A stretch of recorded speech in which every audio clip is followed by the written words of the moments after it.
அவருடைய வார்த்தைக்கு நாம் கடந்து செல்வதற்கு முன்பாக கண்களை மூடி ஜெபம் செய்வோம். மகா இரக்கம் கிருபை நிறைந்த எங்கள் ஆண்டவராகிய இயேசு கிறிஸ்து, இந்த காலை வேளையிலே உங்களுடைய வார்த்தையை நாங்கள் தியானிக்க இருக்கிறோம். ஆண்டவரே, இந்த நாளிலே நாங்கள் பிரசங்கம் பண்ண இருக்கிற வார்த்தை அடியானை மறைத்து பரிசுத்தாவினால் ஏவப்பட்டு ஆண்டவர் வந்திருக்கிற ஒரு தேவ பிள்ளைகளுக்கும் அது மிகுந்த ஆசீர்வாதமாய் மாற்றித்தாருங்க தேவப்பன பிதா குமாரன் பரிசுத்தாவின் நாமத்தில் வேண்டுகிறேன் பிதாவே, ஆமென். இல்லையா? இந்த நாளே நாம் தியானிக்க இருக்கிற ஒரு காரியம் தேவ வசனத்தோடு சரியான அணுகுமுறை. நீங்களும் நானும் தேவ வசனம் இருக்கு பாருங்க, பைபிள் வார்த்தைகள், அதில் நம்ம அதோட சரியா அதன்படி நம்ம நடக்கிறோமா என்று சொல்லி இந்த நாளில் நாம் தியானிக்க இருக்கிறோம். வேத வசனத்தில் சொல்லியிருக்குது, சத்தியத்தை அறிவீர்கள், சத்தியம் உங்களை விடுதலையாக்கும் என்று சொல்லியிருக்கு. என்ன சொல்லியிருக்கு? சத்தியத்தை அறிவீர்கள், சத்தியம் உங்களை விடுதலையாக்கும் என்று சொல்லியிருக்கு. அதைத்தான் இங்கே சொல்லியிருக்கு. வேத தேவனுடைய வசனத்தோடு சரியான அணுகுமுறை உனக்கு எனக்கு இருக்குதா அப்படின்னு சொல்லி நம்ம தியானிக்க இருக்கிறோம்.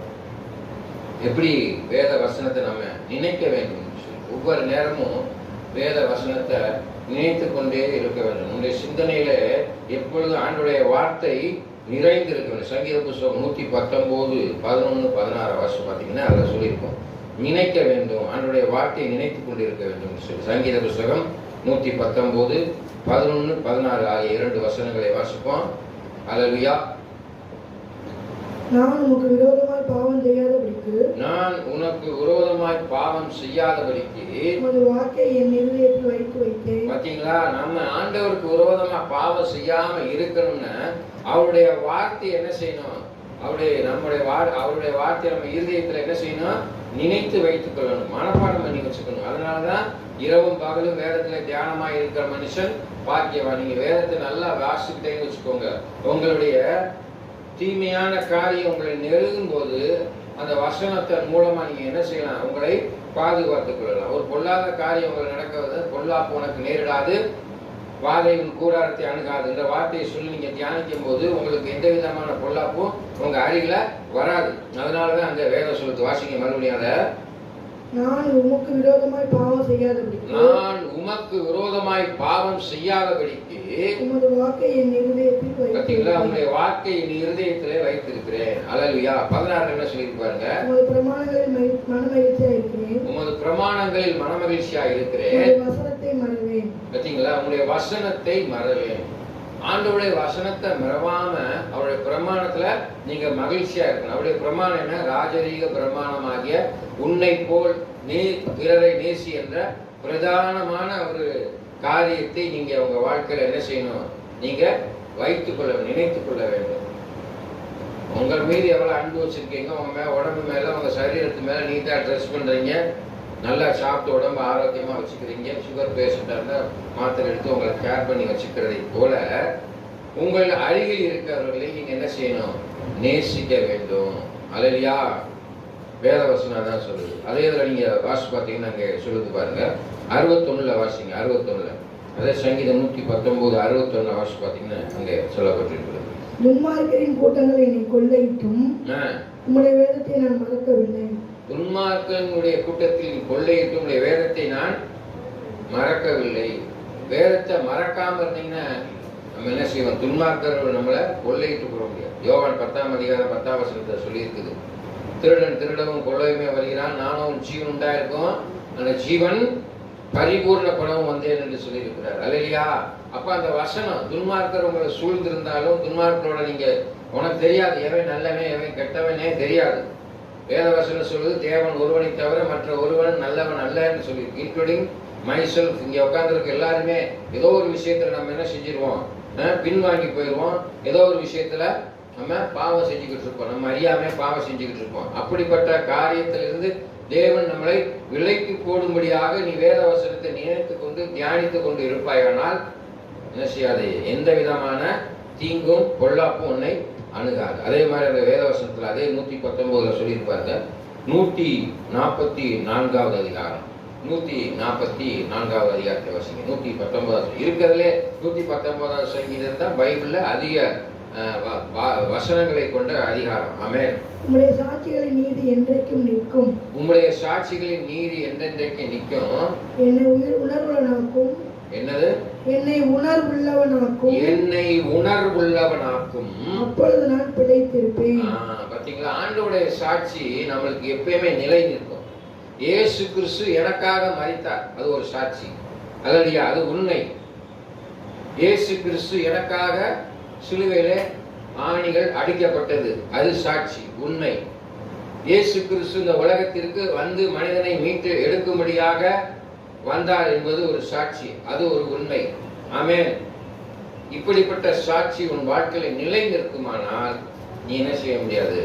வேத வசனத்தை விட்டு விலகி வாழ முடியாது. அதே சங்கீத புத்தகம் 119 176 வாசிப்பார். 176 காணாமல் போன ஆட்டை போல வழிதப்பி போனேன். 176 உமது அடியேனை தேடுவீராக. காணாமல் போன ஆட்டுக்குட்டியை போல வழிதப்பி போனேன். உமது அடியேனை தேடுவீராக. அடியேனை தேடுவீராக. உமது கற்பனைகளை நான் மறவேன். உம்முடைய கற்பனைகளை நான் மறவேன். அப்ப காணாமல் போன ஆட்டுக்குட்டியை மேய்ப்பன் தேடுவதை போல அவருடைய கற்பனைகளை நம்ம மறவாம இருக்கணும். ஆண்டவர் ஒரு நாள் நம்மளை கைவிடவே மாட்டார். நீ ஆண்டவரை விட்டு விலகி போனாலும், தூர போனாலும், பிசாசினால் வஞ்சிக்கப்பட்டு நீ தூர போனாலும், ஐயோ என் பிள்ளை போயிடுச்சேன்னு சொல்லி விட்டுற மாட்டார். அவர் உன்னை தேடி வந்து தன்னிடத்துல சேர்த்துக் கொள்வார். ஆமென். அல்லேலூயா. அல்லேலூயா சொல்லுங்க, ஆமென் சொல்லுங்க. அல்லேலூயா. அன்பான தேவ பிள்ளைகளே, கர்த்தர் ஒரு நாள் உங்களை கைவிட மாட்டார். வேதவசனம் என்ன சொல்லுது? நான் உன்னை விட்டு விலகுவதும் இல்லை, நான் உன்னை கைவிடுவதுமே இல்லை என்று சொல்லியிருக்கிறார். அந்த வேதவசனம்னா உங்க வாழ்க்கையில நீங்க நினைக்கிற, ஆண்டவரே எனக்கு ஒரு கஷ்டமான சூழ்நிலை, இக்கட்டான சூழ்நிலை, போராட்டத்தின் சூழ்நிலை இருக்கிறேன், என்னை கைவிடாத என் ஆண்டவராய் இயேசு கிறிஸ்துவே இந்த சூழ்நிலைகளை நீ மாற்றி போடுங்க. உங்களுடைய வாக்கு சொல்லுகிறது, நான் உன்னை விட்டு விலகுவதும் இல்லை, நான் உன்னை கைவிடுவதும் இல்லை சொன்ன வாக்கு தத்துவம் இப்பொழுது இந்த சூழ்நிலைக்கு நிறைவேறுவதாக. இதுதான் அணுகுமுறை. வேத வசனத்தின் மூலமாக நீங்க ஆண்டவரை அணுகக்கூடிய முறைகளாக இருக்கிறது. ஐயோ அம்மா அப்பான்னு கதறக்கூடாது. வேத வசனம் உன் இருதயத்துல முதல் வாசனத்தீங்களா நிலைத்து இருக்குமானால் வேத வசனத்தை கொண்டு உன் வாழ்க்கையில வருகிற போராட்டத்தை நீ வெல்லலாம். ஆமென். திருடன் உன்னை திருட வரும்பொழுது ஆண்டவராய் இயேசு கிறிஸ்து திருடன் கொல்லவும் அழிக்கவுமே வருகிறான், நானும் ஜீவன் உண்டாயிருக்கும், ஜீவன் பரிபூர்ணப்பட வேண்டும் சொல்லியிருக்கிறார். அல்லேலூயா. பொல்லாப்புக்கு பயப்படாதேன்னு சொல்லியிருக்கிறார் அங்க வேத வசனம். இது ரொம்ப முக்கியமான காரியம். இந்த வேத வசனத்தை நீ தியானித்து அதுபடி அணுக வேண்டும் என்றால், if you have to obey the word of God, நீ என்ன செய்யணும்? கீழ்ப்படியணும். இன்றைக்கு அநேக இடங்கள்ல கிறிஸ்தவ குடும்பங்களில் கீழ்ப்படிதல் கிடையாது. ஆமென். அதனாலதான் பெற்றோருக்கு பிள்ளைகள் கீழ்ப்படிதலை, சபை மக்கள் விசுவாசிகளாகிய நீங்கள் குடும்பங்கள் போதகருக்கு கீழ்ப்படியல, போதகர் ஆண்டவருக்கு கீழ்ப்படியவில்லை. இந்த கீழ்ப்படியாமையினாலதான் பாவம் நம்மளை பற்றி கொண்டது. ஏவாளுடைய கீழ்ப்படியாமையிலே ஆதாமோடு சேர்ந்து பாவம் செய்யப்பட்டு இந்நாள் வரைக்கும் அந்த கீழ்ப்படியாமை நம்மை தொடர்ந்து வந்து கொண்டிருக்கிறது. அங்கே வேத வசனத்தை சொல்லி பாருங்க, கீழ்ப்படிய வேண்டும். எதற்கு கீழ்ப்படிய வேண்டும்? வேத வசனத்துக்கு கீழ்ப்படிதல் நடக்கணும். அதே சங்கீதம் 119 34 வருஷம் பார்த்தீங்கன்னா இருக்கும். 34 இருக்கும் பாருங்க. 34 வருஷங்க.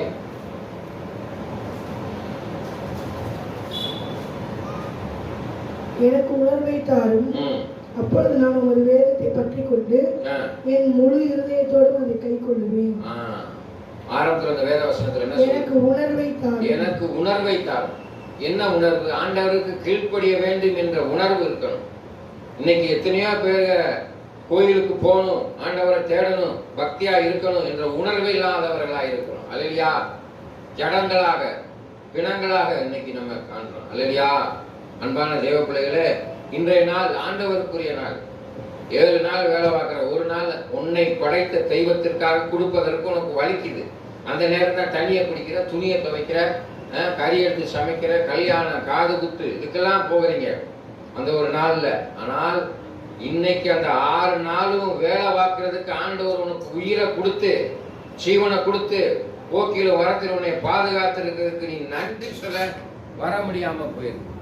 அல்லையா? நீ நன்றி சொல்ல வராம வீட்டுல முடங்கி கிடக்குறீங்க. இன்னைக்கு எல்லா இடங்களையும் சபைகள்ல பார்த்தீங்க, ஜனங்கள் மிகவும் குறைவாக காணப்படுகிறார்கள். அல்லையா? ஏன்னா ஆண்டவரை நினைப்பதில்லை. வேத வசனத்தில், இந்த வசனத்தில் ஆரம்பத்தில் என்ன சொல்லி, மறுபடியும் வாசிங்க அதை.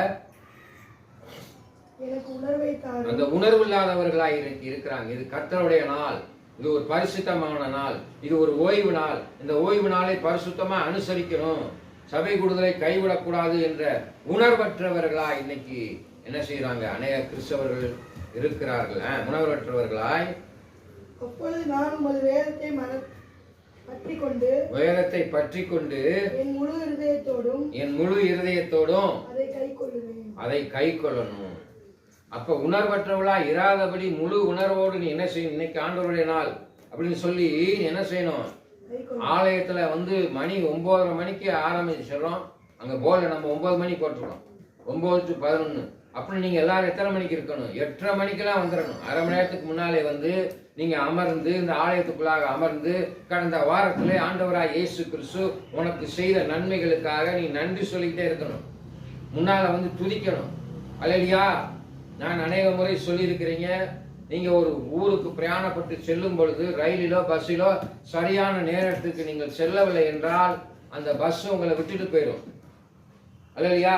நீங்க வாங்கின டிக்கெட் வேஸ்ட், என்ன செய்ய முடியாது? ரிட்டர்ன் கொடுக்க முடியாது. அல்லேலூயா. அன்பான தேவ பிள்ளைகளே, அதை மாதிரி ஒரு சின்ன கதை வேற இருக்குது, வேத புஸ்தகத்துல சொல்லி இருக்குது, ஒரு விளக்கம் சொல்லி இருக்குது. அல்லேலூயா.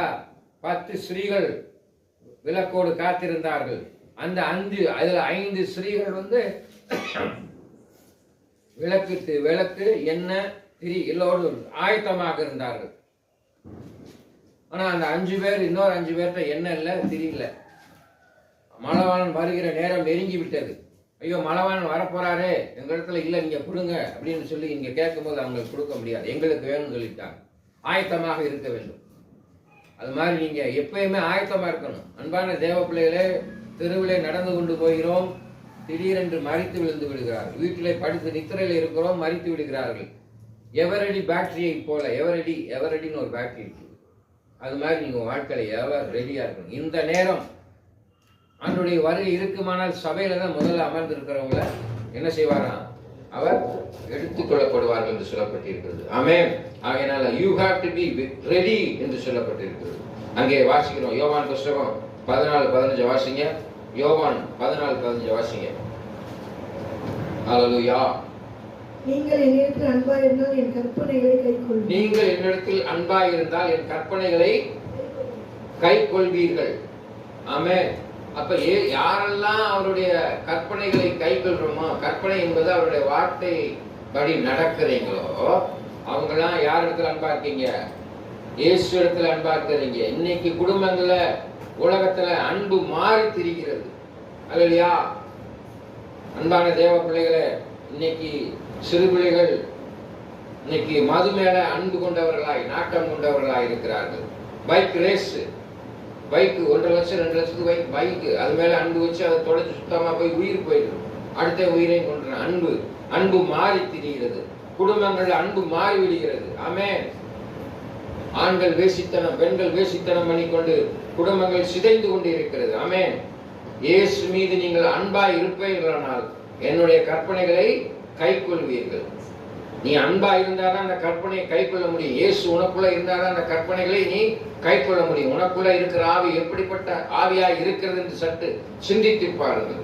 யோவான் 17:6 வாசிங்க. யோவான் 17:6. ஆமென். யோவான் 17ஆம் அதிகாரம் 6வது வசனம். ஹல்லேலூயா. நீர் உலகத்தில் தெரிந்தெடுத்து எனக்கு தந்த மனுஷருக்கு உம்முடைய நாமத்தை வெளிப்படுத்தினேன். அவர்கள் உம்முடையவர்களாய் இருந்தார்கள். அவர்களை எனக்கு தந்தீர். அவர்கள் உம்முடைய வசனத்தை கைக்கொண்டிருக்கிறார்கள். ஆமென். பாத்தீங்களா? கடைசியில் அவர்கள் உம்முடைய வசனத்தை கைக்கொண்டிருக்கிறார்கள். Tell your friend, I will tell your character. உன் நண்பனை சொல், உன் பழக்க வழக்கங்களை சொல். ஆண்டவர் உனக்கென்று ஒரு நல்ல நண்பர்களை தேர்ந்தெடுத்து கொடுப்பார். நல்லவர்களை தெரிந்து கொள்ளுங்க. ஆமென். ஹல்லேலூயா. அங்க வேத வசனம் சொல்லுது பாருங்க. 1 பேதுரு புத்தகம் 4ஆம் அதிகாரம் 17வது வசனம்.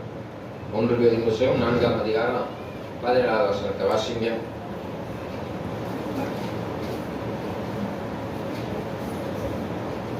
1 பேதுரு 4:17.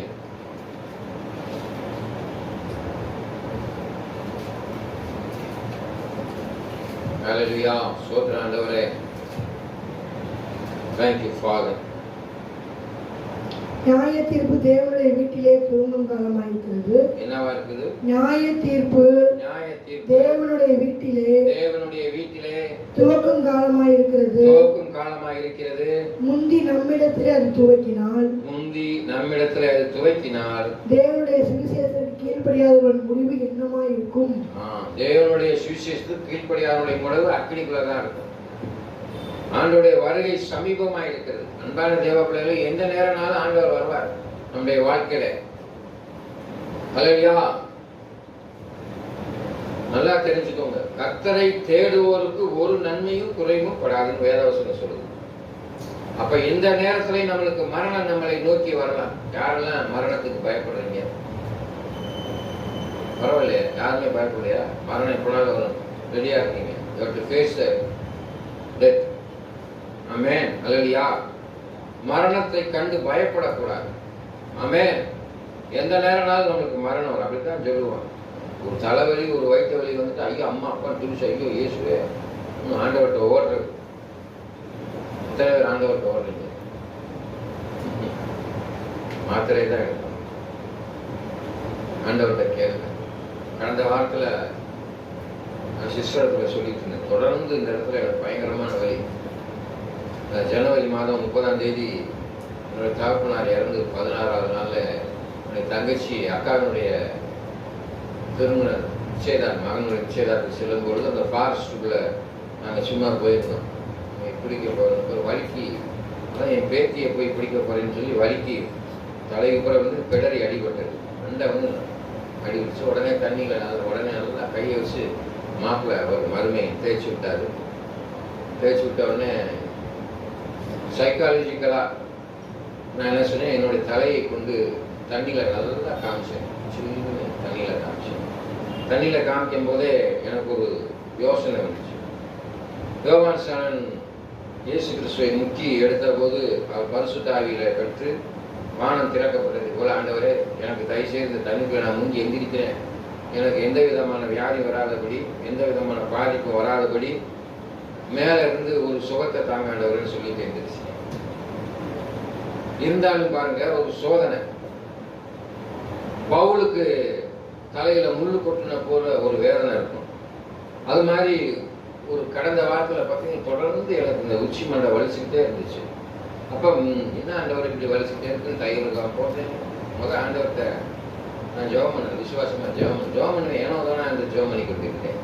டைகர் பாம்பை போடுறது, டோலா பர்சிக்ஸுட்டியை போடுறது, இதெல்லாம் போட்டுக்கிட்டே இருந்தேன். அப்புறம் ஒரு நாள் ரொம்ப பயங்கர சிவியர் பெயின் இருந்துச்சு. என்ன போட்டாலும் ஒன்றும் கேட்க மாட்டேங்குது.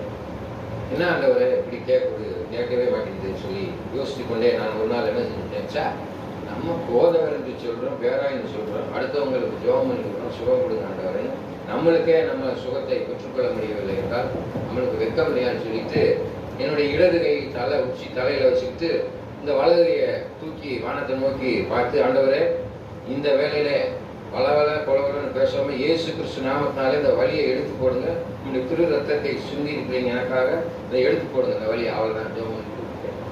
அப்புறம் கொஞ்சம் கொஞ்சமாக மத்தியானத்துலேருந்து அந்த வலி குறைய ஆரம்பிச்சிச்சு. இப்போ வரைக்கும் அந்த வலி எனக்கு வரலை. அல்லேலூயா. கர்த்தர் எனக்கு நல்ல சுகத்தை கொடுத்தார். நம்முடைய சாரதி அண்ணன் ஜார்ஜ் அண்ணனுடைய ஒரு அண்ணன், 2வது மூத்த அண்ணன் ஈபியில் வேலை பார்க்குறார். அவர் ஒரு சமயத்தில் வேலை பார்க்கும்போது கீழே விழுந்து தலையில் அடிபட்டுச்சு என்று சொன்னார்கள். அவருக்கு அது பின்னால் பாதிச்சு அவருடைய கை கால்களில் செயலற்றதாக ஏதோ பிரச்சனை போல. அப்போ ஒரு நாள் அண்ணன் கூட்டிகிட்டு போகும்போது அவர் சொன்னாங்க, அதுக்காக ஜெபம் பண்ணி போனாங்க. அல்லையா, அந்த ஆர்டி ஆஃபீஸ் நாங்கள் போயிட்டு வரும்போது ஆண்ட வழியில் இங்கே தான் இருக்கார் பாஸ்டர் ஜெபம் பண்ணி அந்த வீட்டில் ஜெபம் பண்ணி பாருங்க.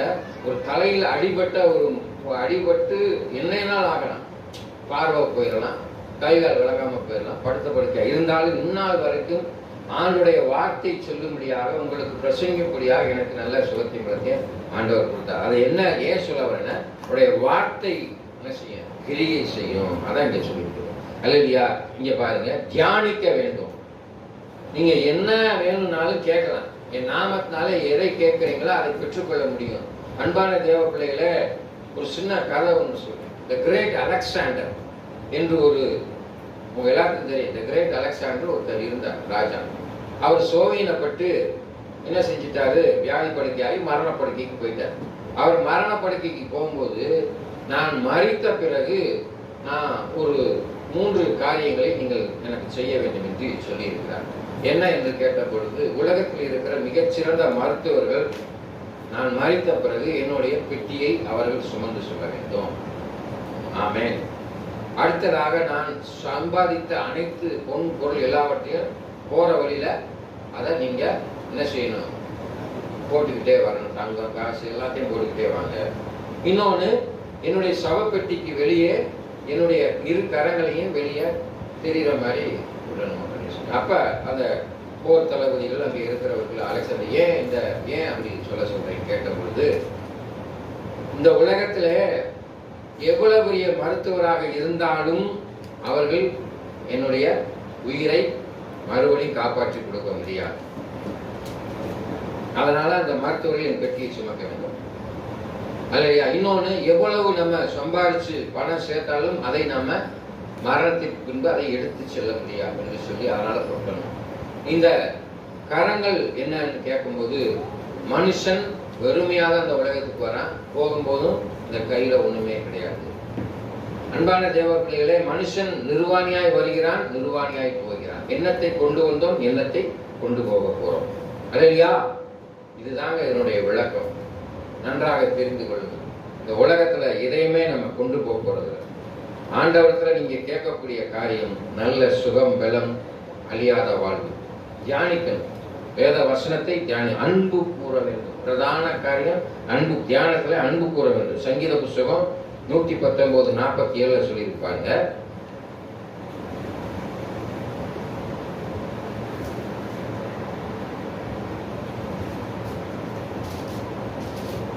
சங்கீத புஸ்தகம், நான் பிரியப்படுகிற உம்முடைய கற்பனையின் பேரில் மன மகிழ்ச்சியாய் இருப்பேன். பாத்தீங்களா? அப்ப நம்ம பிரியப்படணும். அவனுடைய வார்த்தையை நாம் உணவாக உண்ணணும். அதே 48 சொல்லியிருப்பாங்க. அதே 48 வாசிங்க. நான் பிரியப்படுகிற உமது கற்பனைகளுக்கு கையெடுப்பேன், உமது பிரமாணங்களை தியானிப்பேன். உமது பிரமாணங்களை என்ன செய்யணும்? தியானிக்கணும். அல்லையா? இன்னைக்கு எத்தனையோ பேர் இன்னைக்கு உங்க பிள்ளைகள, இன்க்ளூடிங் என்னுடைய பிள்ளைகள்கிட்ட கூட நான் சொல்வதுண்டு, பைபிள் வாசிக்கிறீங்களா தம்பி? ஜோனத்தான்கிட்ட நான் கேட்பதுண்டு, ஜூல்கிட்ட கல்யாணம் ஆகி போனாலும் அவன் என்னுடைய மகன், என் மகன் தான். பைபிளை வாசிக்கணும். இங்கே உட்கார்ந்து இருக்கிற தேவ பிள்ளைகளே, அன்பான விசுவாசிகளே, you have to read the Bible each and every day. ஒவ்வொரு நாளும் நீங்க என்ன செய்ய? வேதத்தை வாசிக்க வேண்டும், வேதத்தை செலவழிக்க வேண்டும். வாசிச்சாதான் உனக்கு காசு தரும். இன்னைக்கு கை கால் சுகத்தோட இருக்கு, நல்லா உழைப்பா, நாளைக்கு படுத்துக்கிட்டேன்னா போச்சு. இன்னைக்கு உனக்கு கை கால் சுகத்தை கொடுத்திருக்காய், நன்றி. வேத வசனத்தை வாசிங்க. ஆமென். அன்பு கூற வேண்டும், சுவைக்க வேண்டும். அதே சங்கீத புஸ்தகம் 119:103 சொல்லியிருக்குது. தியானிப்பதோடு சுவைக்க வேண்டும், அன்பு கூற வேண்டும், சுவைக்க வேண்டும். உம்முடைய வார்த்தைகள் என் நாவுக்கு எவ்வளவு இனிமையானது. உம்முடைய வார்த்தை நாவுக்கு எவ்வளவு இனிமையானது. என் வாய்க்கு அவைகள் தேனிலும் மதுரமாய். பார்த்தீங்களா? எங்கள் வாய்க்கு அவை தேனிலும் மதுரமாய் இருக்கும். நான் சொல்ல உண்மையாக சொல்றேன். ஆண்டவருடைய வார்த்தை நம்ம சுவைக்கும் பொழுது அது தேனிலும் இனிமையா இருக்குமா? சோத்திரம், சோத்திரம், இயேசுவே சோத்திரம், பிதாவை சோத்திரம், ஆவியானவரை சோத்திரம் என்று நீ சொல்லும் பொழுது, உன் நாவிலே நீ சொல்லும் பொழுது உனக்கு சந்தோஷம் வரும், மகிழ்ச்சி வரும், இனிமையா இருக்கும். ஆமென்.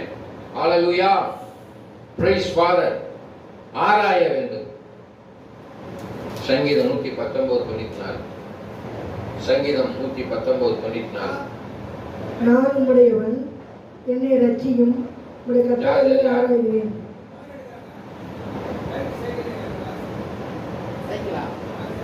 ஹல்லேலூயா.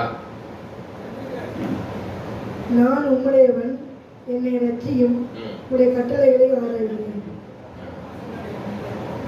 கட்டளைகளை ஆராய், கட்டளைகளை ஆராய். வேத வசனத்தை ஆராய்ந்து பார்க்கணும். ஹல்லேலூயா. இந்த ஆரம்பத்தில் இந்த வசனத்தில் என்ன சொல்லியிருக்குது? நான் உம்முடையவன். பார்த்தீங்களா? நான் உம்முடையவன். இங்க உட்கார்ந்து இருக்கிற எல்லாரும் ஆண்டவருடைய பிள்ளைகள். ஆமென். என்னை ரட்சியும். ரட்சிக்கணும். ஆண்டவர் ரட்சிக்கும்படியாக அந்த உலகத்திற்கு வந்தார். 3:17 சொல்லியிருக்கு. யோவான் 3:17. உலகத்தை ஆக்கிரமிப்பில் தீர்க்க வராமல் உலகத்தை ரட்சிக்கும்படியா. என்னை ரட்சியும். அப்புறம் உம்முடைய கட்டளைகளை ஆராய்கிறேன். உம்முடைய கட்டளைகளை ஆராயணும். வேதத்தை சும்மா புக்கு மாதிரி வாசித்து பார்த்தா போதாது, ஆராய்ந்து பார்க்க வேண்டும், தியானிக்க வேண்டும். இந்த வேத வசனம் இது நம்மளுக்கு என்ன நன்மையை தரும், இந்த வேத வசனம் வாசிப்பதனால என்ன பிரயோஜனம், இது எண்ணத்திலே கொண்டே விடும். உன்னுடைய பலவீனத்தில் என்னுடைய பலன் பூர்ணமாய் விளங்கும். அப்படின்னு நீங்க வேத வாசிக்கிற நேரம்னா, ஆண்டவரே என் சரீரத்தில் இருக்கிற பலவீனம், என் சிந்தனையில் இருக்கிற பலவீனம் எல்லாத்தையும் எடுத்து போடுங்க. ஆமென். இதுதான் அந்த காரியம். தியானிக்க வேண்டும், ஆராய வேண்டும், களி கூற வேண்டும், சந்தோஷப்பட வேண்டுங்க. வேத வசனத்தை வாசிப்பதனாலே உனக்கு மகிழ்ச்சியை தரும், சந்தோஷத்தை தரும். சங்கீத புஸ்தகம் 119, 111 வாசிங்க. சங்கீத புஸ்தகம் 119, 111 வாசிங்க. சாட்சிகளை நித்திய சுதந்திரமாக்கி கொண்டிருக்கிறேன், அவைகளே என் இருதயத்தின் மகிழ்ச்சி. பாத்தீங்களா? நித்திய சுதந்திரமாக்கி, நித்திய சுதந்திரம். அவருடைய வார்த்தை நம்மளுக்கு நித்திய சுதந்திரமா இருக்குது. அது நம்முடைய மனதுக்கு மகிழ்ச்சியை தரும். வேத வசனத்தை வாசிக்க வாசிக்க உனக்குள்ள இருக்கிற பாரம் குறையும், உனக்குள்ள இருக்கிற எரிச்சல் குறையும், உனக்குள்ள இருக்கிற வேதனை குறையும், உனக்குள்ளாக இருக்கிற பொல்லாத சிந்தனை குறையும், உனக்குள்ளாக இருக்கிற பாவங்கள் உன்னை விட்டு அகன்று போகும். அப்போ உனக்கு மனசுல என்ன இருக்கும்? சமாதானம் கிடைக்கும், மகிழ்ச்சி கிடைக்கும், சந்தோஷம் கிடைக்கும். அதுதான் வேத வசனம். களி கூற வேண்டும், சார்ந்து கொள்ள வேண்டும். வேதத்தின் வசனத்தை நீ சார்ந்து இருக்க வேண்டும். சங்கீத புஸ்தகம் 119, 30.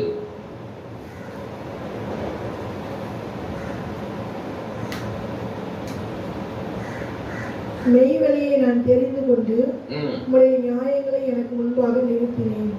மெய்வழியை தெரிந்து கொண்டு என்னுடைய நியாயங்களை எனக்கு முன்பாக அது 32 வரைக்கும் நீங்க உங்க வீடுகளில் போய் வாசித்து பாருங்க. அது ஒரு மகிழ்ச்சியை உங்களுக்கு தரும், சந்தோஷத்தை தரும். அல்லேலூயா. அது நீ வேதத்தை சார்ந்து இருப்பாயானால் அது உனக்கு என்ன பலனை தரும்னு சொல்லி இன்னொன்னு பாருங்க. 66 வாசி பார்த்தா தெரியும். 66 வாசிங்க. சங்கீத புஸ்தகம் 119, 66. உத்தம நிதானிப்பையும் அறிவையும் எனக்கு போதித்தரணும். என்னத்தை போதித்தரணும்? உத்தம நிதானிப்பையும், உத்தம நிதானத்தையும் எனக்கு நிதானிப்பையும் அறிவையும் போதித்தரணும். உங்களுடைய கற்பனைகளின் பேரில் விசுவாசமா இருக்கிறது. கற்பனையின் மேல நீங்க விசுவாசமா இருந்தீங்கன்னா உங்களுக்கு என்னத்தை? உத்தமத்தையும் அறிவையும் அது உங்களுக்கு கொடுக்கும். அல்லேலூயா. இந்த உலகத்துல நீ வாழணும்னா அறிவு அவசியம், ஞானம் அவசியம். இல்லைன்னு உன்னைய துதிக்க வேண்டும். சங்கீத புஸ்தகம் 56:4 சொல்லியிருக்கு.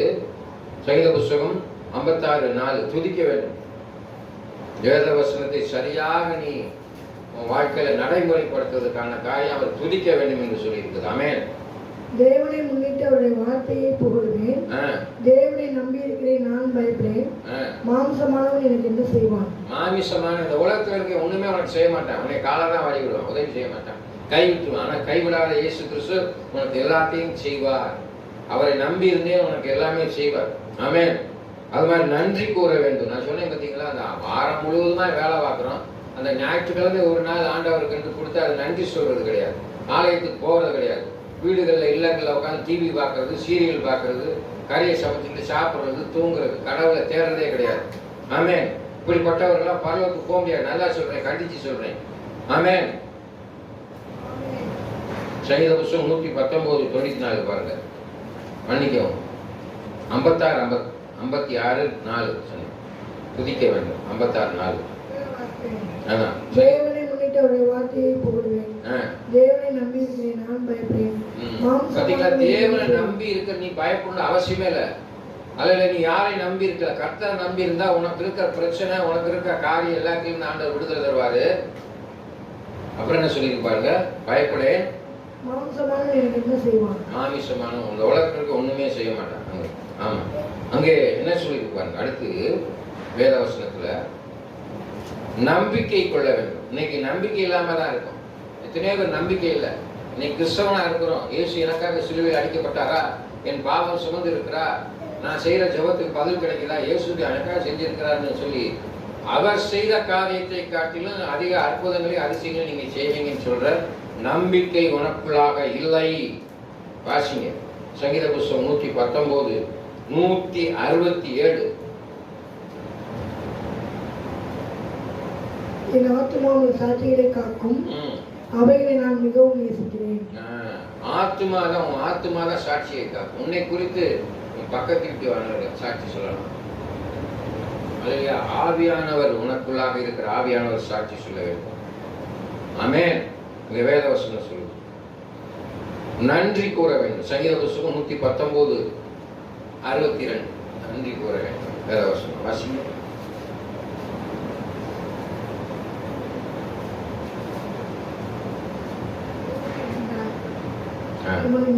நீதியான நியாய தீர்ப்புகள் நிமித்தம் உம்மை துதிக்கும்படி பாதி ராத்திரியில் எழுந்திருப்பேன்.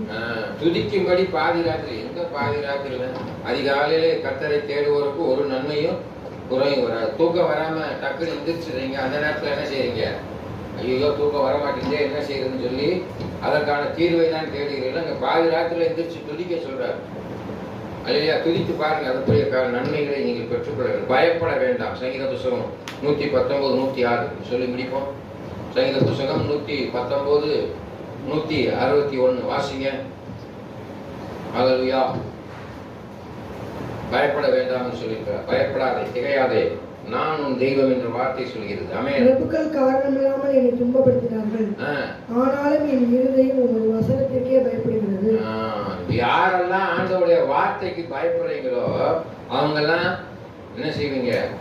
ஆண்டவருடைய பிள்ளைகளா எதுக்கும் பயப்பட மாட்டேன். பயப்படாதே, திகையாதே, நான் உன் தெய்வம் என்ற வார்த்தை உங்களுக்கு பயப்படவே கூடாது. உங்க கூட ஆண்டவர் இருக்கிறார். அல்லேலூயா. கண்களை மூடி ஜெபம் செய்வோம். மகா இரக்கமும் கிருபையும் நிறைந்த எங்கள் ஆண்டவராய் இயேசு கிறிஸ்து, இந்த கால வேளையிலே ஆண்டவரே, நாங்கள் வேத வசனத்தை எவ்வாறு அணுகுமுறைகளை எங்கள் வாழ்க்கையை நடைமுறைப்படுத்த வேண்டும் என்பதை குறித்து தியானித்து வந்ததுனாலே சத்தியத்தை அறிவீர்கள், சத்தியம் உங்களை விடுதலையாக்கும் என்று சொன்ன வாக்குத்தத்தத்தின்படி அன்பான தேவனாலே பிள்ளைகள், அன்பான அன்பான விசுவாசிகள் சத்தியத்தை அறிந்து சத்தியத்தின்படி நடக்க உதவி செய்யுங்க. வேத வசனங்களை வாசித்து வேத வசனத்தை தங்கள் வாழ்க்கையை நடைமுறைப்படுத்த அணுகவும் நீர் உதவி செய்யுங்க. பிதா குமாரன் பரிசுத்தாவின் நாமத்தினாலே வேண்டிக் கொள்கிறேன் செய்யுங்க தகப்பனே. ஆமென். என் ஆத்துமாவே கர்த்தரை ஸ்தோத்திரி, என் முழுமையை பரிசு நாமத்தை ஸ்தோத்திரி. என் ஆத்துமாவே கர்த்தரை ஸ்தோத்திரி, கர்த்தர் செய்த சகல பாரங்கள் பரவாதே. ஆமென்.